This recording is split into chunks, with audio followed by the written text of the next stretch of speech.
What's up, Jay? So glad to have you on the show.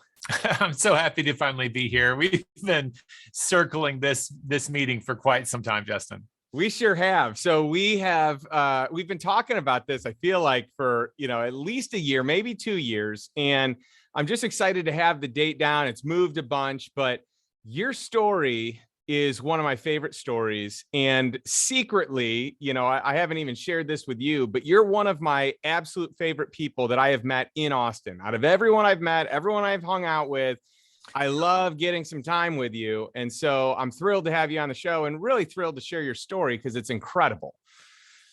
Well, one, thank you very much for saying that, because I know some of the people you hang out with. So that might be a little bit of hyperbole, but I'll take it and be very flattered.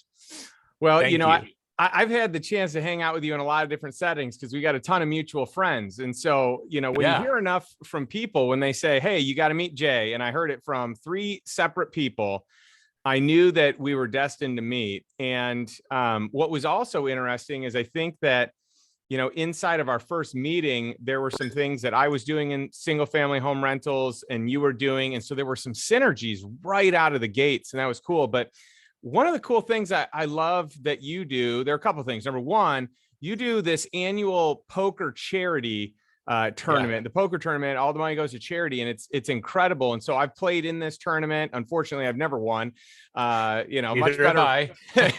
better poker players in Austin than I am, but I love it. I love what you're doing there, and we got a chance to hang there. And you always have such cool people at your events. And then secondly, you've got another cool thing that I love. You've got this weekly ritual of doing coffee every Wednesday with someone, a new person often, or maybe a repeat, but you just create the space to connect with people. And that's one of my highest values and something I've done for over a decade running, probably close to 20 years now in a row, where I've had some sort of a weekly meeting with someone, usually a new person, but I carved that out because of the importance of it for me. Yeah. I'd love to hear your thoughts on it. Okay. Well, I'll tell you how it started. When we wrote The One Thing, at that time, I was starting to explore other streams of income. I had a business interest in, I guess, about 3 new entities at that point.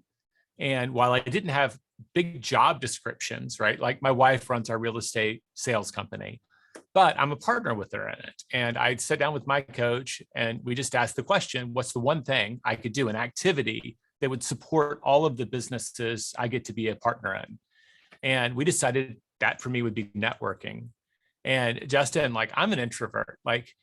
I've taken probably 14 different tests, from the Enneagram to the KPA, to the DISC, to the Myers-Briggs. I can just go on and on because we've done tons of research. And the common thread through all of them is I don't need to be around a lot of people. I'm very introverted. So this is one of those answers that is the right answer, but you're not necessarily happy about it. Because all of my thoughts about networking were going to conventions and meeting lots and lots of strangers in very concentrated bits. And so my coach, Glenn Neely at the time, that was actually one of my first assignments was to go research 4 or 5 conventions that were not the ones that we host that I would really be I'd be excited to go. So I looked to FinCon and, some of these places it would be a whole new group for me, the podcast, whatever they call that one. There was a podcast convention that I've been to once, but I came back the next month and I just said, I look at these and I'm intellectually curious, but the thought of having to work that event just doesn't get me excited. So long story short, I had been invited to go to coffee by a stranger. It was a woman who lives in West Austin. She's a realtor. She wrote a blog called Coffee with a Stranger. And she just made a habit. It wasn't weekly per se, of trying to get network to interesting strangers. And it was a way for her as a realtor to write. And she would just interview someone, write it up on her blog, and then ask, Justin, it was so great meeting you at coffee. Who else should I have coffee with? That was it. And I called her up and I said, I really enjoyed that meeting. Can I just steal that idea? And she said, yes. And that became the goal, is if I could meet with 50 people with no agenda, just someone that someone else said was talent, then over the course of the year, I would add 50 people to my database. And so you look up in 10 years and you would have theoretically 500 kind of amazing people that you had some level of relationship with, you've actually broken bread with. So that's where the ritual came from. I call it my introverts networking program. And it's extended to a newsletter and some other activities to give it more life. But the fundamental job is still, can I just meet one really cool person every week and earn the right to stay in touch with them? That's cool. And the compound effect, as you said, over a period of time, the connections, the relationship, the education that you get, I mean, that is incredible. And I love that I can see exactly that path because I've had my own version of that path. And it's powerful. I really feel like, a lot of people, when they look at me, they think my superpower is investing. And I actually think my superpower is my network. And I think that most of my best investments have actually come from my network. So it's an interesting way of looking at it. There's probably somebody out there that I'm quoting when I say this, but your network is your net worth. That's right. Right. I just know that somebody more famous than me has said that, but it just feels too obvious not to be true. And I look up, and that's one of the reasons we invested in it. And I can tell you, we've had many investment opportunities from this, acquired a couple of businesses through this, and hired a lot of people through referral through this. And I just looked at my stats. Through this week, I have done, since I started, I think in June of 2013 now, 643 coffee meetings. Wow. That's so incredible. It compounds. Right? It adds up over time. You're like, in 1 year, you're like, okay, 62, what's the big deal? But over time, you're like, okay, that's a lot of folks in the database that have some memory of meeting. And hopefully I've been following up with them a little bit in my own introvert's way. Like for me, it's a monthly newsletter. If those things are happening, then there is at least the DNA for us to have another conversation and a future opportunity. Well, and it's so neat to hear that. I think maybe even what's just as impressive, more impressive, is the fact that you track these stats so that you can measure results. You can see if you're on pace, off of pace. And I know you do this with like net worth calculations and cash flow calculations. And we'll get into that because I think what you're doing there is such a smart strategy, such a great like model and benchmark for others to really copy and imitate. You and I hung out here recently at a mutual friend's. We were actually invited to Brandon Turner, a real estate mogul who had a huge podcast called Bigger Pockets. He put on this incredible meal. Flew people in from Hawaii that have this, basically like cook all these different types of meat, open fire, veggies, just seafood, like all kinds of stuff. And, this is an outdoor venue, just incredible. And I think that when you go to events like that, it's like the coffee on steroids. You meet all these people. You've got to figure out maybe like who you can settle down in a little corner with or at your table with, and then just dig in so you're not always so overwhelmed with all the people that you probably don't know. And so I'm curious, like as an introvert, you really have to intentionally get out of your comfort zone, I would imagine. Like me as an extrovert, I love meeting people. It's not hard. It is not a chore. It is, sometimes I got to be careful because I might overdo it, but I know that it is such a great joy to me. I'm curious, like in a larger setting, for you, if you feel like, oh, it's better for me to like find a few people and just kind of tuck away, or if you still feel the desire or need to connect with each person there. It's going to be, for me, I'm going to follow my introvert roots. I'm probably going to be happy if I can make one new connection. And I wasn't even going to give myself a goal for that one. Like, if you'll notice, if you remember, you sat to my left. That was the bonus. Like, yay, I get to talk to Justin again. On my right was my wife. So already know her. And I sat across from Justin, from Brandon, his sister and his wife. Mm. And so I remember thinking, I'd like to get to know Brandon's wife. I've only seen their relationship through social media. And I was an unexpected gift to get to know his sister. And I got to spend a long time talking to you, and Hal Elrod, our mutual friend, he was 2 over but we already know each other. Our kids go to school, but luckily Hal and Ursula, they don't mind carrying a conversation like 5 people apart. So we also got to converse. So I put a very low bar on those things. Like I have my activity. My activity is the coffee. And my follow-up is ask, would you like to be on my newsletter? And if they answer, then I very dutifully, I've done it for 58 months in a row. I try to make sure I do some sort of recap of my life to share with them and invite them to share back. And every month I get about 40 or 50 emails in response. And so like, that's the whole program. So anything else above that is a bonus. So that's like cool. I met Brandon's coach, Jason Dries, and I asked just very briefly, I just said, hey, I'd love to follow up with you and just grab coffee. So I used that, and it was just me being improvising. He seemed like a nice guy. I liked his wife. Said, let's go grab coffee sometime. And we just actually did that 2 weeks ago. Oh, that's perfect. And by the way, it's really funny. Jason just reached out to me today and said, hey, can we get together for coffee? So it's fun how you're seeing it kind of get paid forward. But it's also interesting to see how strategic you are with where you sit. And by the way, I'm strategic on the opposite side. So I likely, in most cases, will sit next to people that I don't know, or people that maybe in that moment I want to spend more time with. And so hence the reason I ended up next to you, which is cool. Oh, well, so, lucky me. Yeah. Talk about your newsletter, because I love your newsletter. It's cool. It's relevant. And you and I like a lot of the same stuff. So like you talk about movies and TV shows and music and, all these different things that for me are passions. And so I've learned about some cool shows through your newsletter. So I love how it came about. And I love that you just write about what it is that you want to write about. So share a little bit about your newsletter. It's called What I'm Up To. And I just have volume 1, and like the last one, I think was volume 58.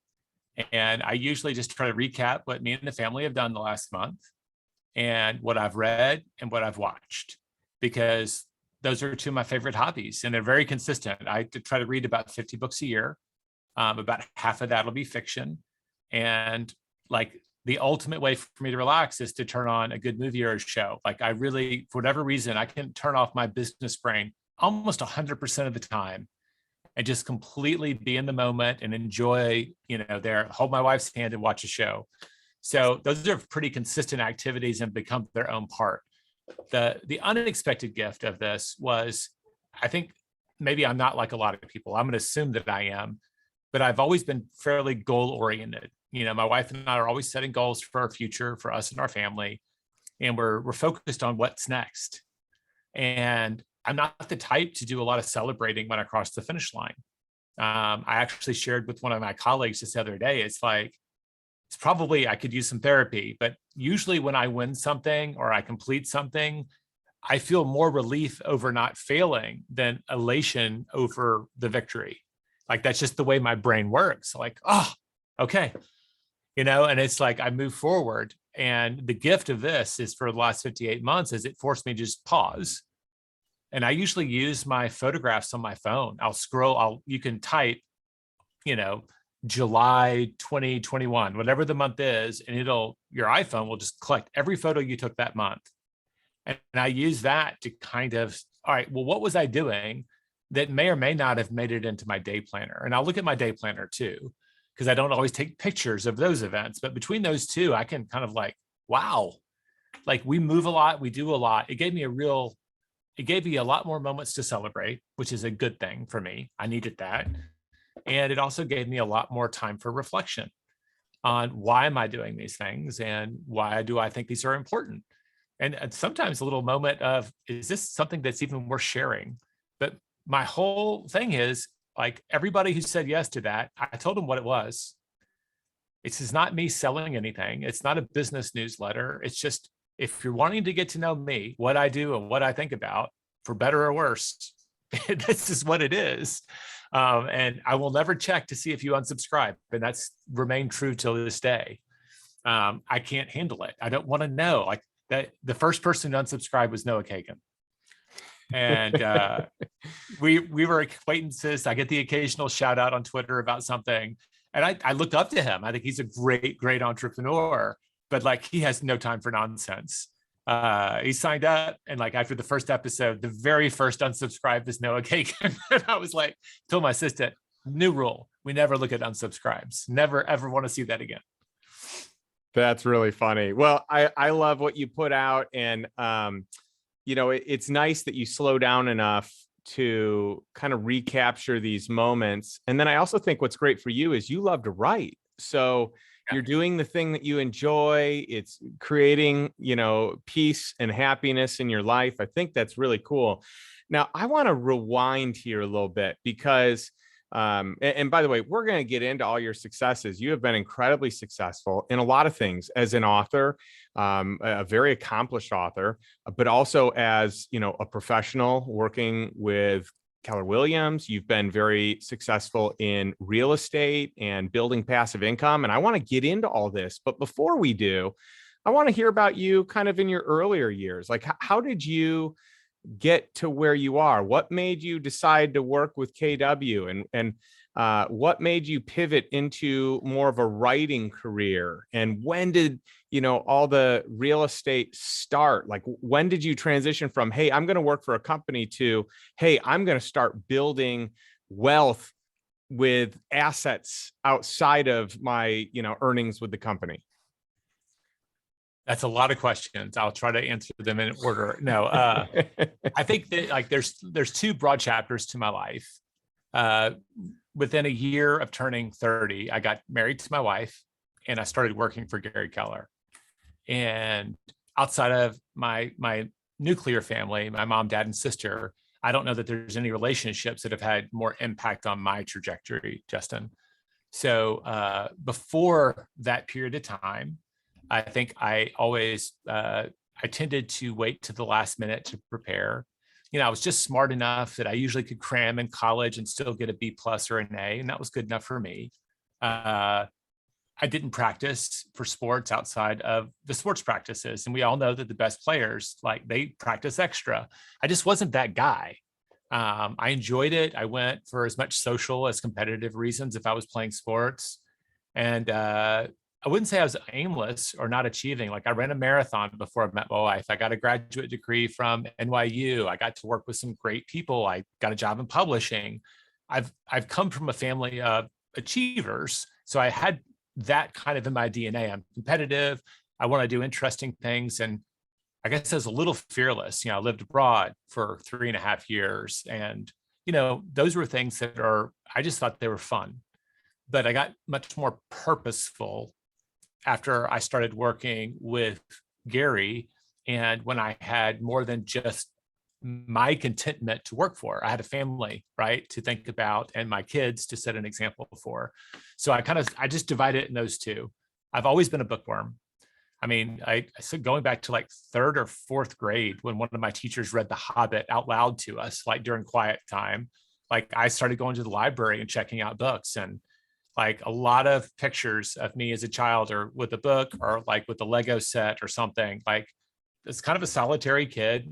I have a very curious, inquisitive mind, and I just could entertain myself forever.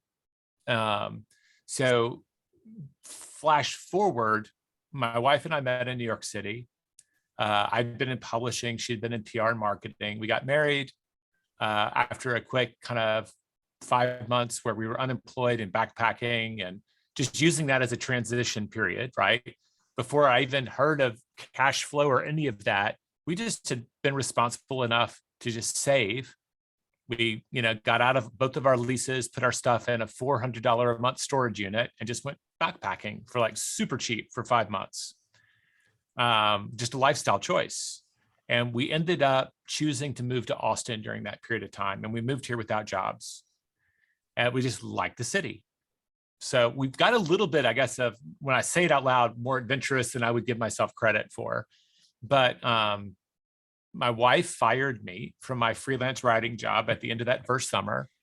I got some really great gigs like Memphis Magazine and Texas Monthly, but I think I earned our family about $18,000 in freelance income that year.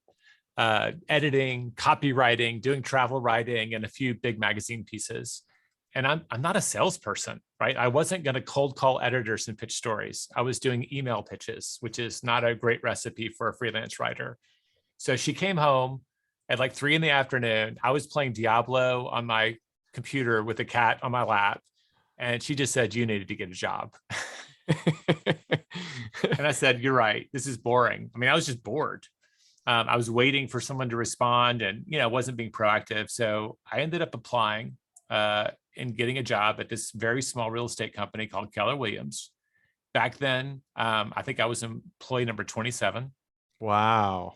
Not total all time. The company's been around since 82, but it was really small back then. So there were 27 total employees with me counted. And there was 6,700 agents in September of 2000 when I joined. And that was I was a newsletter writer, right? I was going to write a tech newsletter, and I did it because I thought I would learn about technology. And Austin's kind of a tech town. And I was trying to learn a new trade to go with writing, and discovered that this was a crazy little company that has all this opportunity. It was growing wicked fast. It grew. We were at that point still had another 6 years of 40% year over year growth. And that's just exponential growth. Wow. Today there's, I don't know, 1,600 employees and 185,000 agents in the company. So it's just like, that's a 22-year period. But I got to be there for the growing up part of all of that. And that's where, I found out Gary wanted to write books, reminded him I came from publishing. We wrote our first book together. And up until we wrote the second book, Dustin, that's where my trajectory changed again. I still was thinking, I want to be an executive. My first big goal with him is I want to make $100,000 a year in salary. And my dad had been an executive. And I was like, I thought that was the end goal. Like, you get better and better title, you make more and more earned income. And then after we wrote The Millionaire Real Estate Agent, which is really about building a sales business versus a sales practice. Like, I sell stuff. I want other people to sell stuff on my behalf, like a business, which tons of business lessons there we could go through, leverage and all of those things. But the next book was The Millionaire Real Estate Investor. And instead of me jumping in without a lot of knowledge, Gary said, why don't you take Heather, who was our research assistant, and we interviewed 120 net worth millionaires. And I could show you just off camera, I've got 3 6-inch binders alphabetized of all of those interviews. You want to see what one looks like? Yeah, that's awesome. I'd love to see it. That's so cool. But I still keep them because they were that important to me. Oh my goodness. And I underlined, highlighted them, read them. And I remember talking to this immigrant who'd moved here from a country where you could not get a mortgage. If you wanted a house, you had to save up, live with your parents, and buy cash for it. And I had no appreciation for that. He's like, you can put 10% down and buy a property. He was freaking out about it. And I just got such perspective from doing those interviews. And I remember at some point going to my wife, and it's like, these were all really ordinary people. And they just did a few things. They learned how to live on less than they earned. They saved up enough money to make an investment. And then they let that investment start paying for their lifestyle. And that just set us down this journey where I asked Wendy, I think in 2002, 2003 even, because our first flip was in 2003. So yeah, 2003, I was like, do you want to be millionaires? And I think we both said yes to that answer with no idea at all how we do it. So that's kind of how I went from being kind of a book nerd, working at bookstores and publishing. The common thread here is tracking numbers. I'm a bit of a data geek. But on the other side, I looked up, it's oh, okay, there's more than just being a business person and working a job. You can start buying assets. And I got to work with Gary very closely for the last 20 plus years. He's a self-made billionaire. So he got that game long before he started actively teaching that to me. So I have no idea how long I've been monologuing on you, but you did ask me 8 questions in all fairness. That was perfect. You answered them all. This is great. And we'll pivot into the next one with real estate. But before we do, I have heard just incredible things about Gary from people that have worked closely with him. I've known a handful of people that have had the privilege and luxury of walking arm in arm with him the way that you have, Jay. And I would argue that your relationship with him is very unique, very special, one that no one else has. And the amount of time that you guys get is probably unparalleled to most people. So I would love to know just some of the major lessons that you've learned, and it's interesting because, when you said like you and Wendy were like, hey, you want to become a millionaire? Yeah, sure. That'd be great. Well, what better mentor than a billionaire to teach you how to become a millionaire, And so I would love to hear some of like the great takeaways that you've had over the years. Gosh, there's so many. I mean, honestly, he first and foremost, like one of his standards and one of the reasons I'm still in relationship with him and I try to do it is he's always said, if we're going to tell people to behave a certain way, right? You teach people to, Justin. And he's like, we have to live in integrity with that. We call it kind of being concentric. Can we be concentric? And it's like, you don't have to be a millionaire real estate agent or investor, but you have to be trying to live that, even if you're failing, just so that you can look people in the eye and say, I'm on this journey too. And you don't always meet people at his level that every day get out of bed and try to live and be concentric with all the stuff that comes out of their mouth. And he's just been on a journey for a very, very long time. And it's a long story. Like he teaches a whole class on this, but basically after his divorce, his first divorce was very hard. Like he had some soul searching to do, and he realized a lot of his motivation, his achievement came from a very poor self-esteem. That's probably contributed to his first choice of a spouse, and that didn't end well. And he's working with his therapist and realizing that, oh, so basically my motivation came from me trying to fix me. And if I learn to love me as I am, like he said, like he jokingly says, that's like, oh man, I'm screwed. Because there goes all my motivation. That's funny. Now I'm divorced and unmotivated because I don't have to go prove to the world that I'm okay by being number one in sales or number one in my market. And he kind of went down a different journey. And he just like the short version is he kind of felt like his purpose in life, like his calling by, who he calls God, is that how can he become the best version of himself? So that every day he can ask like, how do I get better? How do I continue to grow? And so success to him is like a spiritual journey. It's not about the house or the car or the money. Those might be things that just happen naturally along the way. But like he always challenges himself to go to the next level. It totally blew like our whole, like we have a private group we meet for goal setting. And I shared with them, I said, like, here's how Gary does goals. Like he'll say, I want to be a millionaire, whatever that number is. And then he'll go all the way back to how do I behave every single week for that to happen? It's not a series of tasks and things you check off, but like, who do I have to become so that that is a natural outcome of that behavior? Then he focuses 100% of his effort on becoming that person.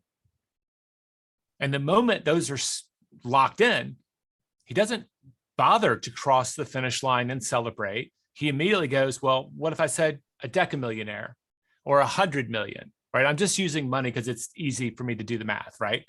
But then he'd ask, well, who would I have to become to do that? And it's this fundamental thing. And everybody in the group was like, what do you mean? He sets goals and doesn't ever track to see if he crosses them? And I was like, no, he does it so he can set behaviors, being where he's virtually certain, like, okay, this is now habitual. I'm doing this thing. What's the next target? Because his journey is not about crossing finish lines and collecting medals. It's about how do I become an increasingly better version of myself in service to his faith. So that's a lot. But working with a guy like that, he doesn't tolerate people for long who are unwilling to grow, who are unaccountable, who are unwilling to think big. And so like when people ask me that question, what have you learned?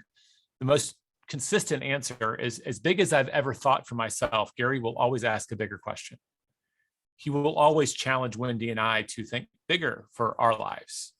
And that muscle is so strong for him because every day he asks, what's a bigger question? So he's been practicing on himself. He's a natural guinea pig.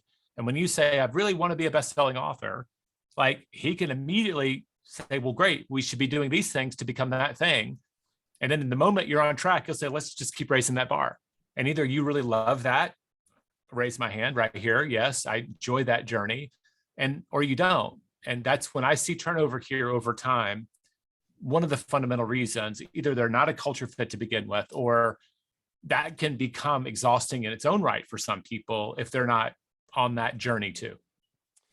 Well, that is some great color and some great commentary on just life lessons, life wisdom from, you think about the number of billionaires that exist in the world. It is a very small, it's not only a small percentage. I mean, it's a very small number. Well, with the market this year, it got a lot smaller.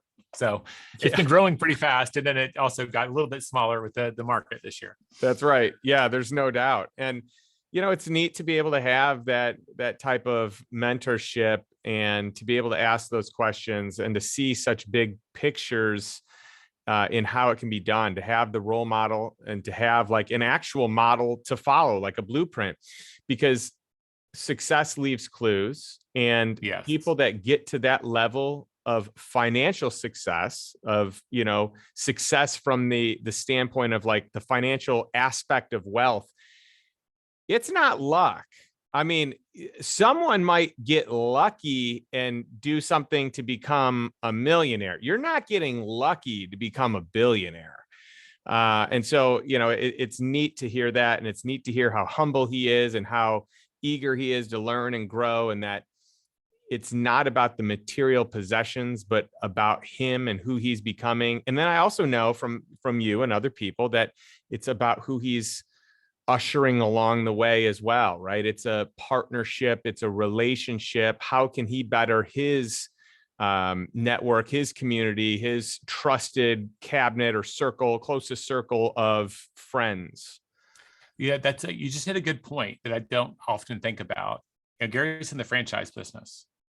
So in our world, like a franchisee, like I think its standards about 5 years. In our world, is 7 to 10. But go back, to, I guess it would have been the late 80s when he formally started franchising. He's beyond just I look downstairs, I know his assistant well, and there's probably, 300 binders that each represent a different entity. He's never, other than a piece of real estate for his family, he's never owned a business 100%. He's had partners in all of them. And he's had franchise agreements. I would imagine he's had over, 2,000-3,000 legal long-term business relationships. So one of the other really unique things he brings to the conversation is he's got deep, deep understanding of how partnerships do and don't work. And that's one of his zones of genius. He figured out I'm not going to do this alone. And I might as well then figure out how to do it at a really high level with others. And that's something else that's kind of admirable about him. Well, I'm glad that you get to glean that for all of your relationships and partnerships as well, which is cool because I know you've got a big operation that I'm excited to get into. But before we do, you had this colossal success with your book, The One Thing. And what maybe a lot of people don't know is you'd written 8, 9, 10 books. As an author, you're very well accomplished. You've been a best-selling author. You've sold millions of copies of books prior to this book. And then this is kind of the blockbuster, your biggest one so far. I'm going to say so far because, who knows what the future has in store for you, Jay. But in writing this book, I think you have helped impact and change a lot of people's lives. I loved your book, and just this whole idea of the lead domino, the one thing. Once you figure out what the one thing is, when that's solved, everything else falls into place. It's a brilliant concept.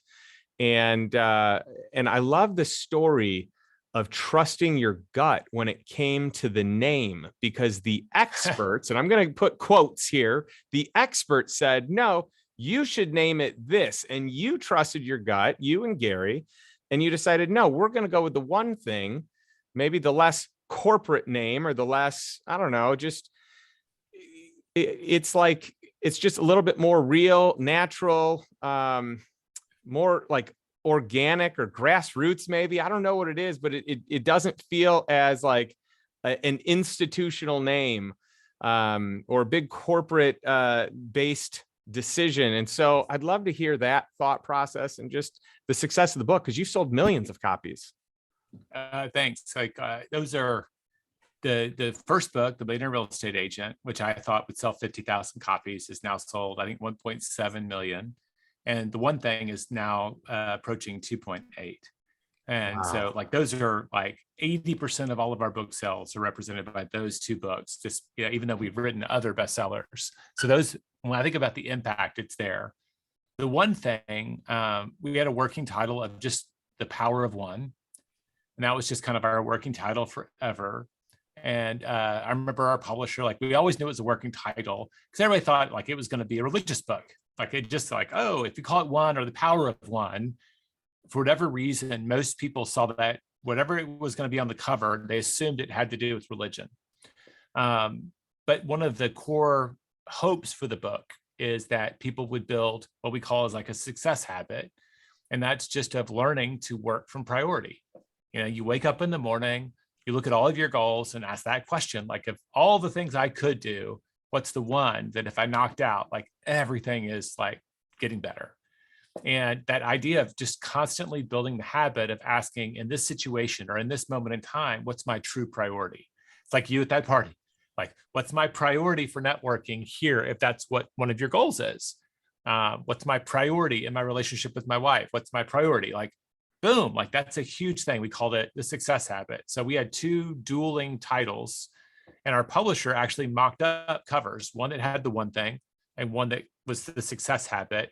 And we went to Book Expo, which is this giant convention for booksellers. And literally at the end of every aisle, they have a FedEx station, because people pick up so many free books, they have to mail them back to their office. So for book lovers, it is nirvana, right? All the books that haven't come out are coming out, and you get them for free.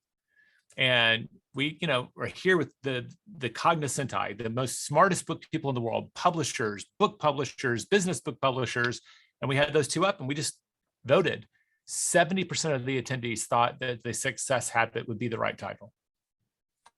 It wasn't quite the 80-20 rule, but man, it was close. And I remember coming home and sharing that, and it was Ray Bard, our publisher at the time, Ellen Curtis, who was our marketing director, and Gary and I. And I just said, the clear, not even close consensus from the people who sell books is they would rather sell that book. And I remember Gary didn't jump on it, and I didn't jump on it either. I wasn't eager to go, great, let's call it the success habit. And Ellen, she gets credit. She said, I don't know. If I see a book called The Success Habit, I'm overwhelmed. I've got all of it on my plate. That sounds cool, but it sounds hard. I see a book called The One Thing. I want to know what that thing is, right? That's more attractive. That's more provocative. And Gary and I were just nodding our heads okay, you're articulating what we're feeling. You're putting, God bless you. You're the marketing director for a reason, Ellen. And we just looked at Ray and just said, hey, I agree with every word that she just said. I want to go with The One Thing because I just feel like that's a better title. Now, we'll never know. We don't have an alternate universe where we can go back in time and maybe it would have done just as well, but it certainly seems to have worked so far. Yeah, I mean, what a home run on that, because it does feel easy. It does feel simple. I remember when I was reading it, I had a bunch of books lined up that I was going to read. And I was like, The One Thing, I mean, this one should be pretty easy to get through. Let me go ahead and move that one up on the list because these other ones seem a little overwhelming. So, I mean, even from, a guy who didn't know the backstory at the time, I think it played to my advantage and I guess your advantage, which is cool. Well, your book does that as well. I'm looking at your logo behind you, lifestyle investor, right? It doesn't say technical investor. It doesn't it does, just the word lifestyle. Hey, I want a good lifestyle. There's a lot of investor books that make a different promise from the cover. And that's what I call it. What's the promise they're making when I stare at that cover? What are they telling me? And the other part of the promise is how big is it and how thick is it? And when I open it, how small is the type? Because everybody's got a stack of 10 books that reads books. I mean, this stack right there, if you can see in the camera, that's all the books that are on deck circle right now. Like, I won't read all of those this year. Like, I'm still going to have to make choices because this month I'll probably add 2 more. And at some point, right, you just are always triaging it. So how do you earn the right to get to the top of someone's deck? I think you have to make a promise. And today you've got to design the book so that it feels like I can do this. Like we intentionally wanted shorter chapters, a lot of white space. Like we really tried to design it. Thank you, Ray Bard, our publisher, and Todd, our new publisher now. Same company, same mindset. They just really believed in engineering the book so that you could remove a lot of the friction people have. Because like 9 times out of 10, their boss gave them the book. And so like, it's already got that strike against it. It's like your parents saying, eat your vegetables. Like right. I learned to like all the vegetables I refused to eat as a teenager or made a grimace and griped about. I like them all now, except maybe beets. Okay, but we'll get past that. I'm with you. Yeah, so it's like, I don't know. Like I think I compliment you back. I still don't know what the line's about, but there's nothing unfriendly about it. And so I'm like, okay, that looks inviting. I told you I picked it up on vacation on a lark and read the whole thing, I think, in one sitting. Well, I appreciate it. It means a lot coming from someone that I look up to as much as you in the writing space. I mean, to have a couple of my friends who are prolific authors like you and Hal Elrod and a handful of others that have sold millions of copies of their book. David Osborne, I'm sure he's read it. Yeah. Right. It can be overwhelming where you're like, oh my goodness, they're probably ripping this thing to shreds. And so I appreciate the kind words and that probably holding back on how critical you would be, especially of your own work. I know we're all very critical of our own stuff, right? Yeah. So I'm sure if I go to my notes, we can sit down with a cup of coffee and I can ask permission. I could show you 3 or 4 things that as an editor, I might've done differently, but I got to tell you, it's a good book. And I'm not just doing that because I'm on your podcast. I really have a low tolerance for a lot of these books. Because I don't learn much, but I felt like I learned a lot. Your book really speaks up to the reader. So, all right, your audience has heard enough of that, but I could go on and on, but I mean it sincerely. You and your team did a great job. Well, I appreciate it. And, with this moment, I think it'd be really cool just to share, because I don't even know if I've shared this with my audience, but the whole genesis of The Lion and where that came about. I mean, the whole purpose of my book was that I wanted to leave a legacy for my daughter. I've had friends that have said for years, Justin, will you write a book? Will you teach a course? Will you, run a mastermind or whatever it is? And I just kicked the can down the road. It really wasn't a priority. And one of my friends said to me, well, Justin, what happens if you die and your daughter never learns all these things that you figured out in life, lifestyle, investing, passive income? And man, that hit me hard. And so in the process of writing this as a legacy piece for her, it gave me the confidence that even if no one bought it, like I felt good, like I was making a difference. And then it just so happened a lot of people bought it, but the logo really came from my daughter and I reading the Chronicles of Narnia, and specifically The Lion, the Witch, and the Wardrobe. And we really had this, we loved Aslan, and my daughter thought it'd be really cool for a lion. And the word lion, when you think of lion, it's inside of the word millionaire, lion. In addition, anyone who joins the community is now part of a tribe or a pride of other like-minded folks that can graduate and become lifestyle investors. And so there was symbolism. It was cool. I think the logo is strong. It shows like the strength that people have, which is a perfect segue into your journey, kind of moving from, the corporate life or the writing life to buying assets and having passive income, because you now own a lot of real estate and you picked a great market to own your real estate in. I mean, who would have known? You said earlier, it's not all about luck. I was going to say, I also have a firm belief about luck.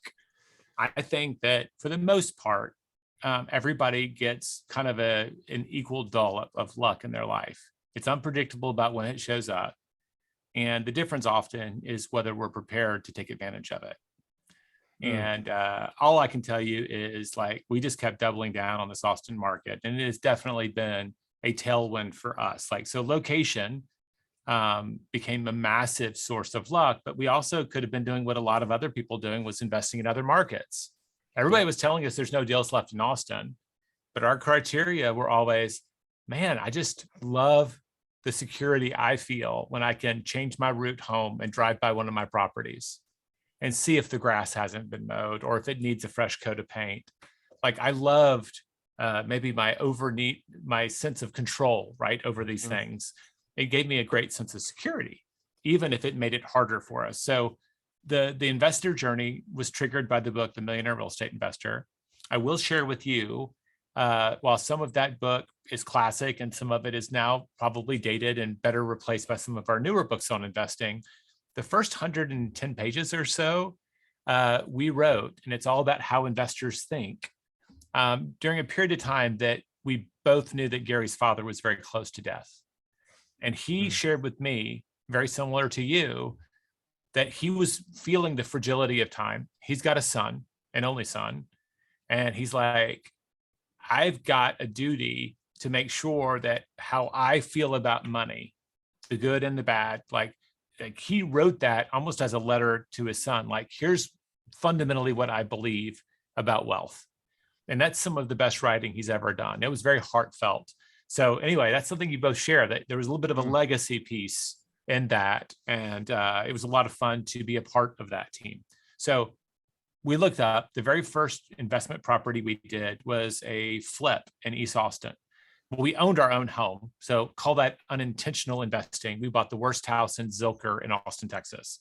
So everybody knows Austin now. We go Zilker. It's like a very posh neighborhood. But I remember telling my wife, this is as far south as I feel safe living. Because it was like a concrete house with a fence around the front yard, a Doberman, like running around, like in a pit bull, like all the hallmarks of like, maybe this isn't a great neighborhood. I called it kind of the DMZ. It's like, beyond this line, we're not walking at night. But above that line, we're good, because that whole neighborhood hadn't yet started to turn. So our first investment property was in 2003, and we did the flip really just to kind of put our toe in the water. It was a paid education, and that we ended up rehabbing the house. And right before we're finishing, when the inspector's going through, we realized that the drainage pipe was broken under the concrete slab. Oh no. So that. So we ended up jackhammering through all of the floors that we'd already finished, having to have the whole thing leveled and having the cast iron drain replaced. At the end of the day, I think we actually lost money, but the IRS told us we owed taxes on $3,000. So I remember a wise investor told me, he goes, Jay, it could have been a lot worse. And that's what I call, like, even if it's modest, it was a paid education. That's right. But I remember for 5 months, I would drive out there on my lunch breaks with a lawnmower, and I would mow the yard on a lunch break once a week to keep it looking nice while the rehab was going. And we were the sweat equity, and our other partner was the money. But that was great. And we realized, okay, we could do this. And then when our first son was born, Gus, we chose to keep our current house, rent it, and then use cash to buy our next house. So our first long-term rental was our first home. We still own it to this day. And that $175,000 investment is probably worth close to $1 million, with very little improvement and maybe 2 weeks of vacancy over that entire 20-year period. So It's just been one of those. And Austin's not a great cash flow town, but I think we're almost done paying off the mortgage, right? So it'll about to be a good cash flow property, but we were focused more on the asset growth. And we just set a goal that year of owning 10 investment properties and paying them off as fast as we could. And we kind of felt like at the end of that process, we would have somewhere around $75,000 in passive income. And that's what we called our Go to Hell Fund. And I had just interviewed someone that was very upset because she'd been worked for a very bad boss. And she said, every day I drove to work and I cried in the parking lot before I'd go into work. And it just broke my heart. It's like that she was a single mom and she felt like she was basically a slave. Like if she lost her job, she couldn't provide for her kids and she had no other options. And that really impacted me. And I just said, how much, I say it's like, no, this is my wife and I, we were very much partners in this, but I was like, how much would we really need in passive income to escape? And at that time, like, I'm not into cars. Like, I'm wearing, this shirt is vintage 2012, I think. I buy clothes, I wear them till they fall apart. You know, I'm like, my biggest indulgences are probably food and travel. And we just kind of both been thrifty. I was like, you know, it's not like I'm not going to work unless I'm like incapacitated. I mean, hell, maybe I'll bartend or wait tables and write the great American novel that'll never sell. But if we had 75,000 and we didn't have a lot of debt, we felt like we were free. We could walk away from anybody. And so those were our initial goals. And our discoveries were in Austin with appreciation, we could grow our net worth rather rapidly. We were very good at, you know, we would take the cash flow and pay down the mortgages. I'm sure that we would maybe not do all of that the same. So that's not advice. That just was our strategy. And we were just trying to have this was our home base that was just free. That was our free base. I looked up and I was like, man, the cash flow is happening really slow. We have to start buying businesses. And so the first business is when my wife stopped being a stay-at-home mom, she started a real estate team. Her goal for that first year was 15,000 in income. She was going to be super part-time. She made 85. Wow. But great. Because it was our second business, right? We were still living on my income as like the primary breadwinner at that time. That was just because there was a lot of our marriage where she made more than me. I just flipped it when she went home to stay with the kids because I was a writer, right? Writers don't normally make money. So we were living on my salary and it had grown because I'd become an executive at that point. I think I was soon to be or almost a VP at that point. But we just said, let's just always live on my salary and everything you earn we'll use to acquire new investments or pay down debt.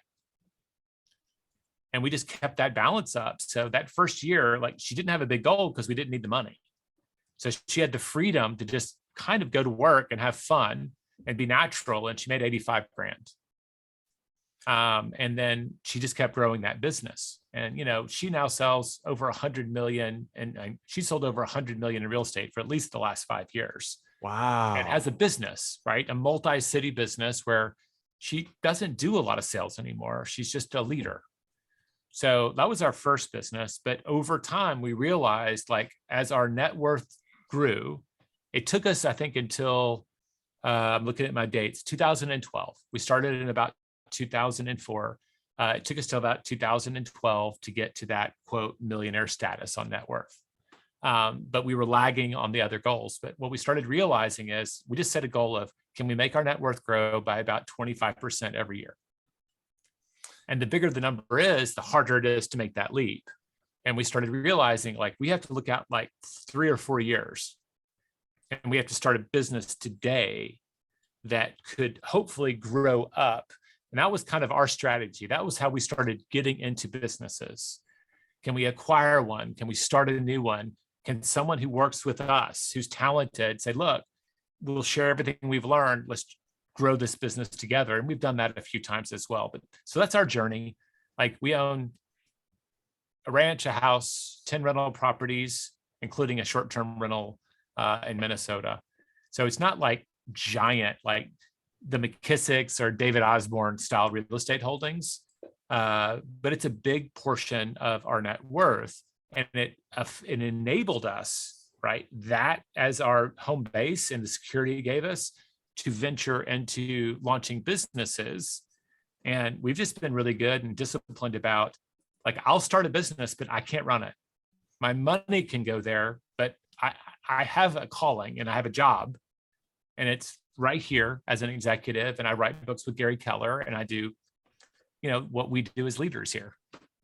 Well, that's incredible. And by the way, great to have the mentorship of Gary to now be in a place where you're giving that same mentorship. You're providing that opportunity for your business partners. They're in turn going to do that with others down the road. more than likely, it's probably already happened with some of them. So just incredible. Now, one of the things that I love that you do, Jay, is you've got this tracker, and it like tracks your passive income year by year, right? I'd love for you to share any of the stats you're comfortable sharing. Okay, so I can just share like what I track as our net worth. And so what we've always established is at the end of the day, like one of the things we learned when you sat by a guy, she was flying back, I can't remember, from Arizona or something, and met this really interesting guy. And he was talking about his estate plan. Weird, like only this happens on an airplane. And he was a real estate investor, which is why they were hitting it off.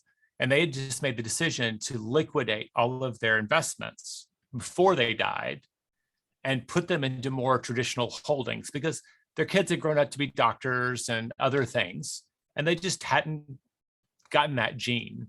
So we've always assumed, unless we could hire a manager in perpetuity, which I'm not sure is going to happen, that at some point we might move everything into more traditional, vehicles that you could just hire a firm to manage for your kids and grandkids or whatever your estate was. So I've always assumed that about 4 to 5% of whatever our net worth would be our future cash flow.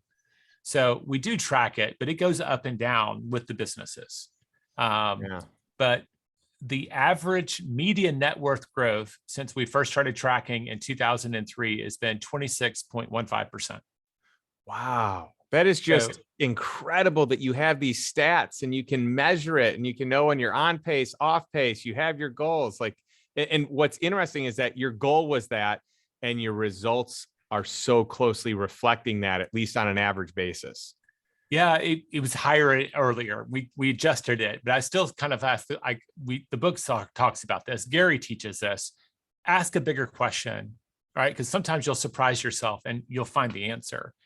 But if you only ask for questions that you know the answer to, like you're never really stretching. So I love every year we do a retreat for a couple of days and we just ask, like, we hit a place a few years ago, I'll be honest, where we're like, we've kind of hit our financial goals. Like we've raised them again. And I just can't imagine a world where like I need like a private plane or a tiger on a leash or like any of the stuff that you see some people like they just like, I need a private island now, right? I don't know where I'm going, but I also know like we have more than what we need because we also want to be prepared. Well, what if a loved one needs help? Like I have to pay for their college. So we went way beyond our goals already.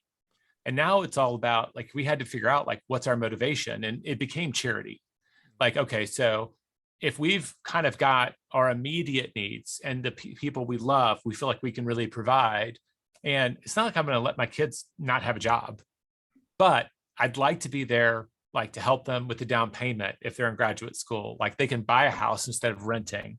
I fully plan to give them some advantages in life, but I don't want to take away their work ethic. So that said, like I want generational wealth within some limits. I don't want it to be like the Vanderbilt kids that their wealth destroyed them. But I want it to be a positive influence and also want to do a lot for charity. But those questions, just like, wow, so we would need to put our money in different vehicles. Like we've started looking at donor advice funds and stuff like that, because like we have to start planning ahead for how we can be bigger givers now. That's kind of the goal. Oh, I love it. Well, what a cool new journey you're embarking upon where you can shift and you can grow, but because you kind of take a different page, a different path on the focus. What is the big picture? And I just love your story. I love what you've been able to accomplish. I do think that that financial wisdom taught is so much more valuable than having money. And I think the good that you can do with money is incredible. Like there's so much we can do. And I think people that have this ability to create a lot of wealth, I love when they also feel a responsibility to do something that betters the planet, the community, the people around them, and even people they've never met before. When people are working for money, when they hit the number, they stop. Yep. And I find I've always been motivated by trust. And so if I know someone's counting on me to do something, like I'll really hurt myself. I just won't stop. That's just like a deep inner sense of motivation. So what the irony is when we turned our focus really like beyond to others, like it actually increased our ambition and increased our motivation. And I really think that I've seen that pattern. Like a lot of people start, maybe they came from very little. Like my wife came from very little. And you start with, let's make sure that we take care of these minimums, right? I want to be secure before I have to be free, right? They're limited even in that.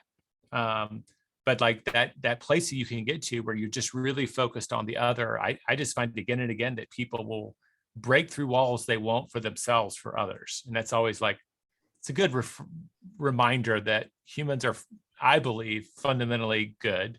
Yes. And there's a lot to be hopeful about, despite otherwise, dark headlines some days. That's right. Well, Jay, this has been incredible. I just want to thank you for the time that you spent here with our audience. I know there are a ton of people that love your work and even more that are going to learn about it.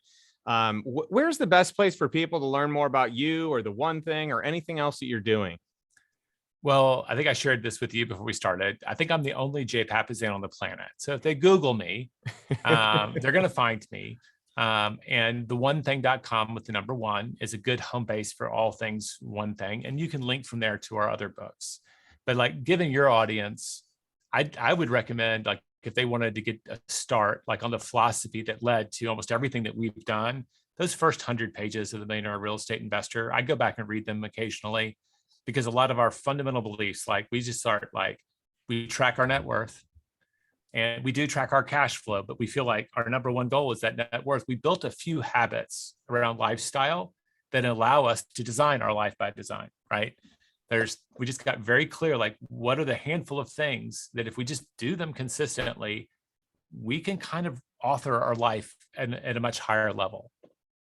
That is incredible. And you've done so much, and you don't have to work. And now you get to work. You choose to work. You choose what you're passionate about, and you can move full bore. And so, that's why I do this podcast, is to show people the way, give examples. Your example is exactly that.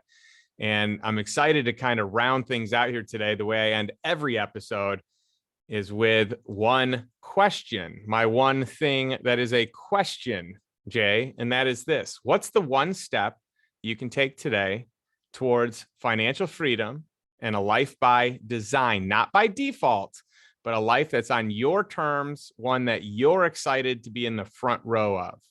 Thanks, and we'll catch you next week.